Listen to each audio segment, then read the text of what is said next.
आइए अब मैं आपको बताता हूँ n+l के नियम। n+l के नियम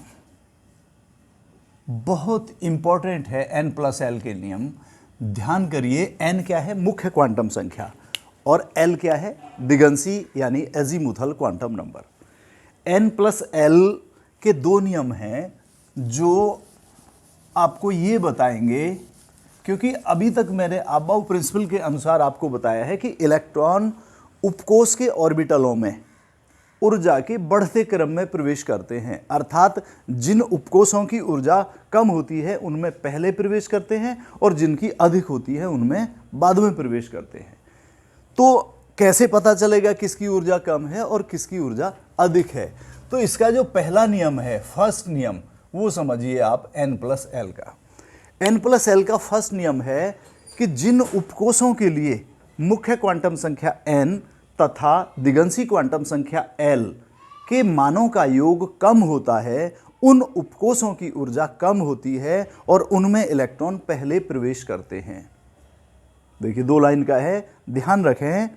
जिन उपकोषों के लिए मुख्य क्वांटम संख्या n तथा दिगंसी क्वांटम संख्या l के मानों का योग कम होता है, उनकी ऊर्जा भी कम होती है और उनमें इलेक्ट्रॉन पहले प्रवेश करते हैं।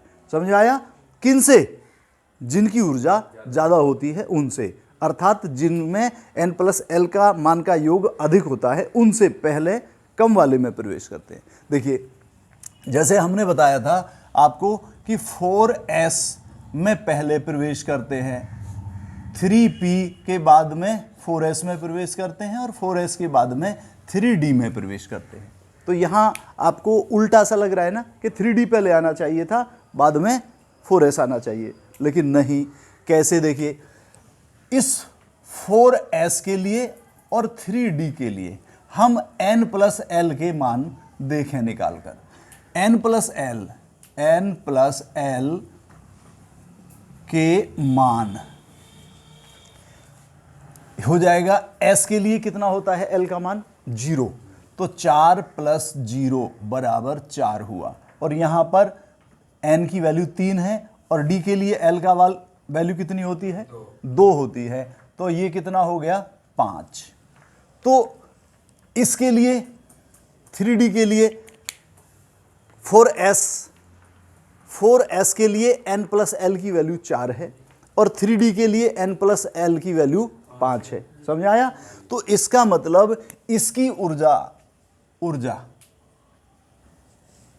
इसकी कम हुई और इसकी अधिक हुई। समझ में आया? तो मैंने बताया आपको कि कम वाले में इलेक्ट्रॉन पहले प्रवेश करते हैं, तो इलेक्ट्रॉन का प्रवेश इसमें पहले होगा क्योंकि इनकी ऊर्जा कम है, और इसमें बाद में होगा। समझ में आ गया? एक बार फिर सुनिए फर्स्ट नियम n+l का।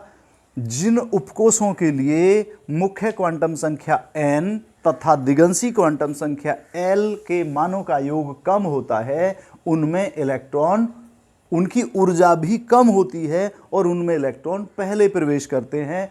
उदाहरण के लिए, जैसे ये उपकोष हैं, उपकोष कौन से? 4s और 3d। 4s के लिए n+l की वैल्यू 4 है और 3d के लिए 5 है। इसका मतलब 4 वाले की ऊर्जा कम होगी और 5 वाले की ऊर्जा ज़्यादा होगी। तो इलेक्ट्रॉन पहले प्रवेश किस में करेंगे? जिनकी ऊर्जा कम होगी, और जिसकी ऊर्जा ज़्यादा होगी उसमें बाद में प्रवेश करेंगे। अब इसी तरीके से आप दूसरा एग्जाम्पल समझ सकते हैं।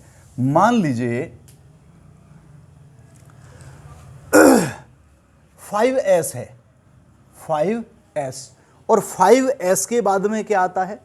4d। 4d, तो आप 5s के बाद में आप देखेंगे 4d आता है। तो 5s के लिए n+l की वैल्यू देखिए, ये हो जाएगी 5 + 0, कितना हो गया? 5। n की वैल्यू 5 है और l की वैल्यू s के लिए 0 होती है। n की वैल्यू 4 है और d के लिए l की वैल्यू 2 होती है। कितनी हो गई? 6। तो इसकी ऊर्जा कम है और इसकी ऊर्जा अधिक है। तो इसमें इलेक्ट्रॉन पहले प्रवेश करेगा और इसमें इलेक्ट्रॉन बाद में प्रवेश करेगा। समझ आ गया होगा n+l का फर्स्ट नियम। तो आप इसको इस तरीके से टेबल बना सकते हैं। देखिए किस तरीके से कि यहां पर तो आप लिख सकते हैं उपकोष, यहां लिखेंगे n+l के मान, और यहां ऊर्जा, और यहां पर इलेक्ट्रॉन का प्रवेश। अब देखिए दूसरा नियम। दूसरा नियम क्या है? दूसरा नियम है कि जिन उपकोषों के लिए n+l अर्थात मुख्य क्वांटम संख्या n तथा दिगंशी क्वांटम संख्या l के मानों का योग बराबर होता है, उनमें इलेक्ट्रॉन पहले उस उपकोष में प्रवेश करता है जिसके लिए मुख्य क्वांटम संख्या n का मान कम होता है। पहले नियम में तो क्या था कि n+l के मानों का योग जिसका कम होता है उसकी ऊर्जा कम होती है, उसमें इलेक्ट्रॉन पहले प्रवेश करते हैं। लेकिन दूसरे नियम में क्या बता रहा है? वो कह रहा है कि जिन उपकोषों के लिए मुख्य क्वांटम संख्या n तथा दिगंशी क्वांटम संख्या l के मानों का योग बराबर होता है, उनमें इलेक्ट्रॉन उस उपकोष में पहले प्रवेश करता है जिसके लिए मुख्य क्वांटम संख्या n का मान कम होता है। समझ आ गया? जैसे उदाहरण के लिए हम यहां पर देखें, उपकोष ऐसे ही टेबल बना लेंगे कि जो हमारे पास ये है 4D है, जैसे मान लीजिए 4D, और ये है 5P। ठीक है, इन दोनों उपकोषों में n+l की वैल्यू, n के स्थान पर क्या है 4, n की वैल्यू 4 है, और d के लिए कितनी होती है 2, कितना हो गया 6। यहां पर देखिए n की वैल्यू कितनी है 5, और d के लिए l की वैल्यू कितनी होती है 1, कितनी हो गई 6। समझ आ गया? दोनों के लिए 4D के लिए भी और 5P के लिए भी n+l की वैल्यू बराबर है, 6 हैं। अब इनमें इलेक्ट्रॉन किस में प्रवेश करता है? पहले जिसके लिए मुख्य क्वांटम संख्या n का मान कम होता है। n का मान किसके लिए कम है? 4D के लिए। तो इसमें इलेक्ट्रॉन पहले प्रवेश करेगा और इसमें इलेक्ट्रॉन बाद में प्रवेश करेगा। समझ में आ गया?